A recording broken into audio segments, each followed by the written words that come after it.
ನಮಸ್ತೆ ಎಲ್ಲರಿಗೂ. Welcome to my channel Vedika Nayana conscious ice.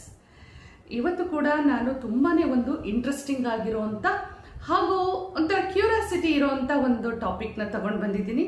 ಪರಿಹಾರ ಮಾತ್ರ 100% ರಿಸಲ್ಟ್ ನಿಮಗೆ ಸಿಗತ್ತೆ.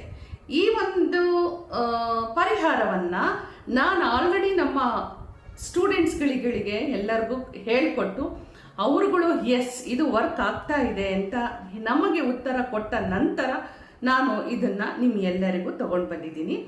ಏನಪ್ಪ ಇದು ಅಂತ ಹೇಳಿದ್ರೆ, ಸಾಮಾನ್ಯವಾಗಿ ನಾವು ನಮ್ಮ ಒಂದು ಡೇ ಟು ಡೇ ಲೈಫ್ ಅಂತ ಹೇಳ್ಬೋದು, ಅಥವಾ ನಮ್ಮ ರೊಟೀನ್ ಲೈಫ್ ಅನ್ಬೋದು, ಅಥವಾ ನಮ್ಮ ಜೀವನ ಒಂದು ಬದುಕಿಗೆ ಏನೆಲ್ಲ ನಮಗೆ ಆಸೆ ಆಕಾಂಕ್ಷೆಗಳಿರುತ್ತೋ ಎಲ್ಲೋ ಒಂದು ಕಡೆಗೆ ನಾವು ಸ್ಟ್ರಕ್ ಆಗಿದ್ದೀವಿ.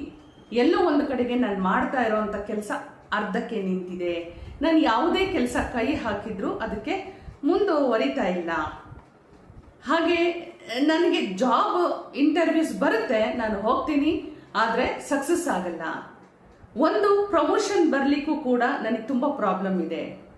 ಸ್ಯಾಲ್ರಿ ಹೈಕ್ ಆಗ್ಲಿಕ್ಕೂ ಕೂಡ ನನಗೆಲ್ಲೋ ಒಂದು ಕಡೆಗೆ ಪ್ರಾಬ್ಲಮ್ ಆಗ್ತಾ ಇದೆ. ಒಂದು ಕಡೆಯಿಂದ ಒಂದು ಕಡೆ ಜಾಬಿಗೆ ಟ್ರಾನ್ಸ್ಫರ್ ಮಾಡ್ಕೊಳ್ಬೇಕು ಅಂದ್ರೂ ಎಲ್ಲೋ ಒಂದು ಕಡೆಗೆ ನನಗೆ ಪ್ರಾಬ್ಲಮ್ ಆಗ್ತಾ ಇದೆ. ಅದಷ್ಟೇ ಅಲ್ಲ, ಯಾರೆಲ್ಲ ಮದುವೆ ಮಾಡ್ಕೊಳ್ಬೇಕು ಅಂತ ಹೇಳಿ ಹುಡುಗಿಯನ್ನ ಹುಡುಕ್ತಾ ಇರ್ತೀರೋ ಅವ್ರು ಕೂಡ ಒಂದು ಒಳ್ಳೆ ಹುಡುಗಿ ಸಿಗ್ತಾ ಇಲ್ಲ ನಮಗೆ ಅಂತ ಹೇಳಿ ಅವ್ರು ಕೂಡ ಒಂದು ತೊಂದರೆ ಅನುಭವಿಸ್ತಾ ಇರ್ತಾರೆ. ಹಾಗೆ ಒಳ್ಳೆ ಹುಡುಗ ಸಿಗ್ತಾ ಇಲ್ಲ ಅಂದ್ಬಿಟ್ಟು ಕೂಡ ಹುಡುಗಿಯರ ಒಂದು ಮನೆ ಕಡೆಯಿಂದ ಅವರು ಒಂದು ಸಮಸ್ಯೆಯನ್ನ ಅನುಭವಿಸ್ತಾ ಇರ್ತಾರೆ. ಎಷ್ಟು ಜನಕ್ಕೆ ಮದುವೆ ಆಗಿದೆ, ನಮಗೆ ಮಕ್ಕಳಾಗಲಿಲ್ಲ ಅನ್ನೋ ಅಂತ ಒಂದು ಸಮಸ್ಯೆನೂ ಕೂಡ ಹೇಳ್ಕೊಳ್ತಾ ಇರ್ತಾರೆ. ಹೀಗಿರುವಾಗ ನಾವು ನಿಂತ ಕಡೆನೆ ನಿಂತಿದ್ದೀವೇನೋ ಅಂತ ಅನ್ಸ್ಲಿಕ್ಕೆ ಶುರು ಆಗತ್ತೆ. ಯಾಕೋ ನಮ್ಮ ಜೀವನದಲ್ಲಿ ಅಡೆತಡೆಗಳು ಬಹಳ ಇದೆ ಅಂತ ಅನ್ಸುತ್ತೆ. ಅಂದ್ರೆ ತೊಂದರೆಗಳು ತುಂಬಾ ಬರ್ತಾ ಇದೆ ಅಂತ ಅನ್ಸುತ್ತೆ. ಇದನ್ನ ಎಲ್ಲವನ್ನು ನಾವು ಭೇದಿಸ್ಕೊಂಡು ಮುಂದೆ ಹೋದ್ರೆ ನಮ್ಗೆಲ್ಲದು ಸರಿ ಹೋಗುತ್ತೆ ಅಂತ ಹೇಳಿ ಯಾರಿಗೆಲ್ಲ ಅನ್ಸಿದೆಯೋ ಅವರು ನಾನು ಇವತ್ತು ಕೊಡುವಂತ ಪರಿಹಾರವನ್ನ ಮಾಡ್ಕೊಳ್ಳಿ. ಖಂಡಿತ ನಿಮಗೆ ತುಂಬಾನೇ ಒಂದು ಸಕ್ಸಸ್ ಅಂತೂ ಸಿಗೋದು ಗ್ಯಾರಂಟಿ. ಓಕೆ, ಇಲ್ಲಿ ನಾವು ಏನ್ ಮಾಡಬೇಕು ಅಂತ ಹೇಳಿದ್ರೆ, ಶನಿವಾರದ ದಿನ ಅಂದ್ರೆ ಸ್ಯಾಟರ್ಡೆ ನಾವೇನ್ ಮಾಡಬೇಕು, ಒಂದು ಹೊಸ ಲಾಕ್ ಅನ್ನ ನೀವು ಕೊಂಡ್ಕೊಂಡು ಬನ್ನಿ. ಹೊಸ ಲಾಕ್ ಅಂದ್ರೆ ಬೀಗ, ಅದಕ್ಕೆ ಬೀಗದ ಕೈ ಇದ್ದೇ ಇರುತ್ತೆ. ಹೊಸ ಒಂದು ಬೀಗವನ್ನ ಕೊಂಡ್ಕೊಂಡು ಬನ್ನಿ. ನೋಡಿ, ಒಂದು ಚಿಕ್ಕದಾದ್ರೂ ಸಾಕು. ನೀವೇನು ತುಂಬಾ ದೊಡ್ಡದು ಹಾಗೆ ಹೀಗೆ ಅಂತ ಏನು ತಿಳ್ಕೊಳ್ಬೇಡಿ.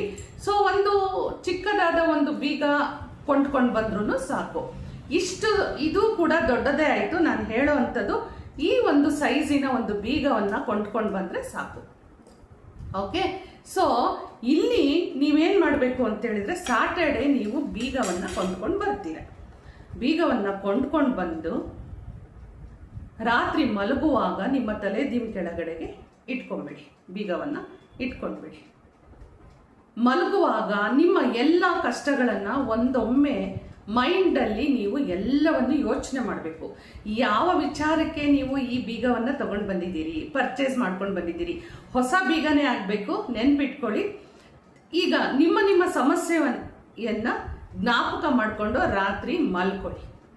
ಬೆಳಿಗ್ಗೆ ಎದ್ದು ನೀವು ಭಾನುವಾರ ಯಾವುದೇ ಒಂದು ರಿಚುವಲ್ ಮಾಡಲಿಕ್ಕೆ ಗುರುವಾರ ಮತ್ತು ಭಾನುವಾರ ತುಂಬಾ ಒಳ್ಳೆಯ ದಿನ.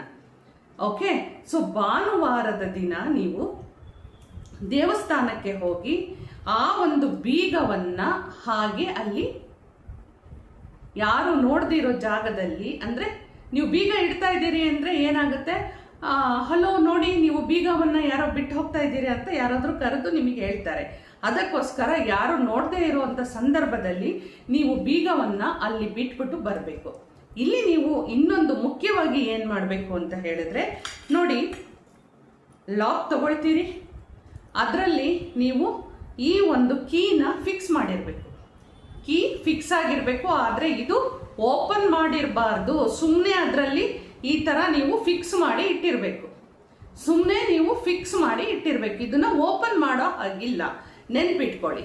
ಸೊ ಫಿಕ್ಸ್ ಮಾಡಿಬಿಟ್ಟು ಈ ಬೀಗವನ್ನು ತಗೊಂಡು ಹೋಗಿ ದೇವಸ್ಥಾನದ ಪ್ರಾಂಗಣದಲ್ಲಿ ಸುತ್ತಮುತ್ತ ಆ ಒಂದು ಅರಳಿ ಮರ ಆಚೆ ಈಚೆ ನೀವು ಅದಲ್ಲಿ ಇಟ್ಬಿಟ್ಟು ನನ್ನ ಸಮಸ್ಯೆಗಳು ಇವತ್ತೇ ಎಲ್ಲವೂ ಬಗೆಹರಿದಿದೆ ಅಂತ ಹೇಳ್ಕೊಂಡು ಅದನ್ನ ತಿರುಗಿ ನೋಡ್ದೇನೆ ಮನೆಗೆ ಬಂದ್ಬಿಡಿ. ನೀವು ಮನೆಗೆ ಬಂದ್ಬಿಡಿ. ಇಲ್ಲಿ ಏನಾಯ್ತು, ಅಲ್ಲಿ ಯಾರೋ ಓಡಾಡುವಂಥವ್ರು ಯಾರೋ ಹೊಸ ಕೀನ ಬಿಟ್ಟೋಗಿದ್ದಾರೆ ಅಂತ ಹೇಳಿ ಸಡನ್ ಆಗಿ ಅವ್ರು ಏನ್ ಮಾಡ್ತಾರೆ, ಇದನ್ನ ತಗೊಂಡು ಯಾವುದೋ ಹೊಸ ಕೀ ಅಲ್ವಾ ಅನ್ಬಿಟ್ಟು ತಗೊಂಡು ಕೀನೂ ಇದೆ, ಲಾಕು ಇದೆ, ಕೀನೂ ಇದೆ ಅನ್ಬಿಟ್ಟು ಇದನ್ನ ಓಪನ್ ಮಾಡಿಬಿಟ್ರು ಅಂತ ಹೇಳಿದ್ರೆ ಆ ಕ್ಷಣನೇ ನಿಮ್ಮೆಲ್ಲ ಸಮಸ್ಯೆಗಳು ಬಗೆಹರಿಯುತ್ತೆ. ನಿಮ್ಮ ಅದೃಷ್ಟದ ಬಾಗಿಲು ತೆರೆಯುತ್ತೆ. ನಿಮ್ಮ ಒಂದು ಯೂನಿವರ್ಸ್ನಿಂದ ನಿಮಗೆ ವಿಶಸ್ ಬ್ಲೆಸ್ಸಿಂಗ್ಸ್ಗಳು ಸಿಗ್ಲಿಕ್ಕೆ ಪ್ರಾರಂಭ ಆಗುತ್ತೆ ಅಂತ ಹೇಳಿದ್ರೆ ಅಡೆತಡೆಗಳೆಲ್ಲ ದೂರ ಆಗುತ್ತೆ ಅಂತ. ಇಲ್ಲೂ ಕೂಡ ಅದೃಷ್ಟದ ಪ್ರಶ್ನೆ ಶುರು ಆಗ್ಬೋದು. ಯಾವ ವ್ಯಕ್ತಿ ಕೈಯಲ್ಲಿ ಆ ಬೀಗವನ್ನ ತಗೊಂಡಿರ್ತಾನೋ ಅವನು ಯಾವ ಕ್ಷಣದಲ್ಲಿ ಓಪನ್ ಮಾಡ್ತಾನೋ ಗೊತ್ತಿಲ್ಲ. ಇದು ಹೊಸ ಕೀ ಅಂತ ಹೇಳಿ ಮನೆಗೆ ತಗೊಂಡೋಗಿ ಹಾಗೇನೇ ಇಡಬಹುದು. ಇದು ವರ್ಕ್ ಆಗುತ್ತೋ ಇಲ್ಲೋ ಅಂತ ನೋಡಿದ ಅಂದ ತಕ್ಷಣ ಮಾತ್ರ ನಮ್ಮ ಸ್ವರ್ಗದ ಬಾಗಿಲು, ಅದೃಷ್ಟದ ಬಾಗಿಲು, ಭಗವಂತ ನಮಗೆ ಕೊಡಬೇಕಾಗಿರೋ ಎಲ್ಲಾ ತರದ ಆಶೀರ್ವಾದದ ಬಾಗಿಲು ಓಪನ್ ಆಯ್ತು ಅಂತ ಅರ್ಥ. ಆದ್ರೆ ನೀವಿಲ್ಲಿ ಕಾಯ್ಬೇಕಾಗಿರೋದು ಒಂದೇ, ಯಾರು ಬೀಗವನ್ನ ತಗೊಂಡಿರ್ತಾರೋ ಅವರು ಓಪನ್ ಮಾಡೋವರೆಗೂ ನಿಮ್ಮ ಅದೃಷ್ಟದ ಬಾಗಿಲು ಓಪನ್ ಆಗೋಲ್ಲ. ಇಲ್ಲಿ ನೀವು ತಾಳ್ಮೆಯನ್ನ ಕಳ್ಕೋಬೇಡಿ. ಮತ್ತೊಮ್ಮೆ ಹೇಳ್ತೀನಿ, ಶನಿವಾರದ ದಿನ ಹೊಸ ಬೀಗವನ್ನ ಕೊಂಡ್ಕೊಂಡು ಬನ್ನಿ. ಬೀಗ ಒಂದು ಸ್ಮಾಲ್ ಇದ್ರೂ ಸಾಕು. ಅವತ್ತಿನ ದಿನ ನೀವು ರಾತ್ರಿ ತಲೆದಿಂಬಿನ ಕೆಳಗಡೆ ಇಟ್ಕೊಂಡು ನಿಮ್ಮ ಅಫರ್ಮೇಷನ್ಸು, ಇಂಟೆನ್ಷನ್ಸ್ ಏನೇನಿದೆ, ಏನೇನೆಲ್ಲ ಪ್ರಾಬ್ಲಮ್ಸ್ಗಳಿದೆ ಅದನ್ನೆಲ್ಲವನ್ನು ನೀವು ಫಿಕ್ಸ್ ಮಾಡ್ಕೊಳ್ಳಿ, ಮೈಂಡಲ್ಲಿ ಇಟ್ಕೊಂಡು ಮಲ್ಕೊಳ್ಳಿ. ಬೆಳಿಗ್ಗೆ ಎದ್ದ ತಕ್ಷಣ ಭಾನುವಾರ ಅಥವಾ ಗುರುವಾರ ನೀವು ಈ ಒಂದು ಯಾವುದೇ ಥರದ ಒಂದು ರಿಚುವಲ್ಸ್ನ ಮಾಡಲಿಕ್ಕೆ ತುಂಬ ಒಳ್ಳೆಯದು.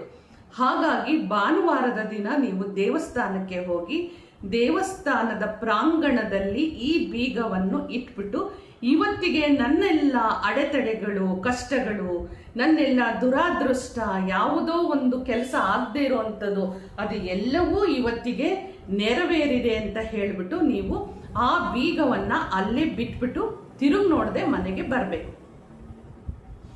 ಆ ಬೀಗನ ಯಾರು ತಗೊಳ್ತಾರೋ, ತಗೊಂಡು ಅವರು ಲಾಕನ್ನು ಯಾವಾಗ ಓಪನ್ ಮಾಡ್ತಾರೋ ಆ ಕ್ಷಣ ನಿಮ್ಮ ಅದೃಷ್ಟದ ಬಾಗಿಲು ತೆರೆಯಿತು ಅಂತಾನೆ ನಾನು ಹೇಳ್ತಾ ಇರೋವಂಥದ್ದು. ಕ್ಲಿಯರ್ ಆಯ್ತಲ್ವಾ? ಹಾಗೆ ಎಷ್ಟೋ ಜನ ಅನ್ಬೋದು, ಭಾನುವಾರ ದೇವಸ್ಥಾನ ಮುಚ್ಚಿರ್ತಾರೆ, ಭಾನುವಾರ ಎಷ್ಟೋ ನಾವು ಹೋಗೋಕ್ಕಾಗಲ್ಲ, ಇದೆಲ್ಲ ಕಮೆಂಟ್ಸ್ ಮುಖಾಂತರ ಬರುತ್ತೆ. ಈ ಥರ ಇದ್ದಾಗ ತೊಂದರೆ ಏನೂ ಇಲ್ಲ. ಒಂದೇ ದಿನ ನೀವು ತಲೆದಿಂಬು ಕೆಳಗಡೆ ಇಟ್ಕೊಳ್ಬೇಕು ಅಂತ ಏನೂ ಇಲ್ಲ. ಮಿನಿಮಮ್ ಅಂದ್ರೂ 3 ಡೇಸು ನೀವು ನಿಮ್ಮ ತಲೆದಿಂಬು ಕೆಳಗೆ ಇಟ್ಕೊಳ್ಬೋದು. ಹಾಗಾಗಿ ಮಂಡೇ, ಟ್ಯೂಸ್ಡೇ, ವೆಡ್ನೆಸ್ಡೇ ಯಾವ ದಿನ ಆದರೂ ತೊಂದರೆ ಅಂತೂ ಇಲ್ಲ.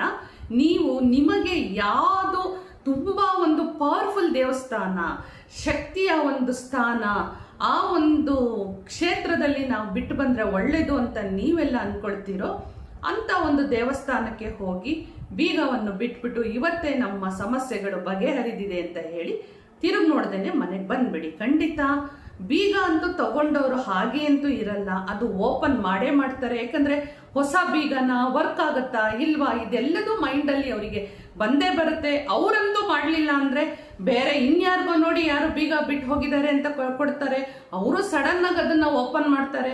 ಯಾರು ಈ ತರ ಬೀಗವನ್ನ ಸಡನ್ ಆಗಿ ಓಪನ್ ಆಗುತ್ತೋ ಅದೇ ಸಂದರ್ಭದಲ್ಲಿ ನಮ್ಮೆಲ್ಲ ಕಷ್ಟಗಳಿಗೆ ಪರಿಹಾರ ಸಿಕ್ತು, ಅಡೆತಡೆಗಳು ಹೊಡೆದೋಯ್ತು. ಹಾಗೆ ನಮ್ಮ ಜೀವನಕ್ಕೆ ಬಂದಂತ ದುರಾದೃಷ್ಟನೋ ಕಂಟಕನೋ ಎಲ್ಲದೂ ಪರಿಹಾರ ಆಯ್ತು ಅಂತ ಹೇಳಿ ನೀವು ತಿಳ್ಕೊಳ್ಳಿ. ಎಷ್ಟೋ ದಿವಸದಿಂದ ಅನ್ಕೊಳ್ತಾ ಇದ್ದೆ, ಇದು ಈ ಬೀಗ ಮತ್ತು ಬೀಗದ ಕೈ ನಮಗೆ ಒಂದು ನನ್ನ ಪ್ರಾಬ್ಲಮ್ನ ಸಾಲ್ವ್ ಮಾಡಿಕೊಟ್ಟಿದೆ ಅಂತ ಹೇಳಿ ಖುಷಿ ಪಡಿ. ಈ ಒಂದು ಪರಿಹಾರ ಪುಟ್ಟದಾಗಿದೆ, ಚಿಕ್ಕದಾಗಿದೆ, ಹಾಗೆ ಮಾಡ್ಕೊಳ್ಳೋಕ್ಕೂ ಕೂಡ ತುಂಬ ಸುಲಭವಾಗಿದೆ. ನೀವು ಮಾಡ್ಕೊಳ್ಳಿ. ಹಾಗೆ ನಿಮ್ಮೊಟ್ಟಿಗೆ ಇರೋಂಥ ಯಾರ್ಯಾರೆಲ್ಲ ಸಫರ್ ಮಾಡ್ತಿದ್ದಾರೋ ಎಲ್ಲರಿಗೂ ಈ ಒಂದು ಪರಿಹಾರವನ್ನ ಹೇಳಿ ಅಂತ ಹೇಳಿ. ಹಾಗಿದ್ರೆ ನಾ ಕೊಟ್ಟಂತ ಈ ಇನ್ಫಾರ್ಮೇಶನ್ನು ನಿಮಗೆ ಇಷ್ಟ ಆಗಿದೆ ಅಂತ ಅನ್ಕೊಳ್ತೀನಿ. ಇಷ್ಟ ಆಗಿದ್ರೆ ಮತ್ತೆ ಆಗ್ತಡ ಲೈಕನ್ನು ಕೊಟ್ಟು ವಿಡಿಯೋವನ್ನು ಶೇರ್ ಮಾಡ್ತಾ ಹೋಗಿ. ಮತ್ತೆ ಮತ್ತೊಂದು ವಿಡಿಯೋದಲ್ಲಿ ಮತ್ತೊಂದು ಇಂಟ್ರೆಸ್ಟಿಂಗ್ ಟಾಪಿಕ್ ತಗೊಂಡು ಬರ್ತೀನಿ. ಅದು ಎಲ್ಲರಿಗೂ ಉಪಯೋಗ ಆಗೋ ಥರನೇ ಮತ್ತೊಂದು ಇಂಟ್ರೆಸ್ಟಿಂಗ್ ಸಬ್ಜೆಕ್ಟನ್ನು ಇಟ್ಕೊಂಡು ಬರ್ತೀನಿ. ಹೋಗಿ ಬರಲ್ಲ. ನಮಸ್ಕಾರ.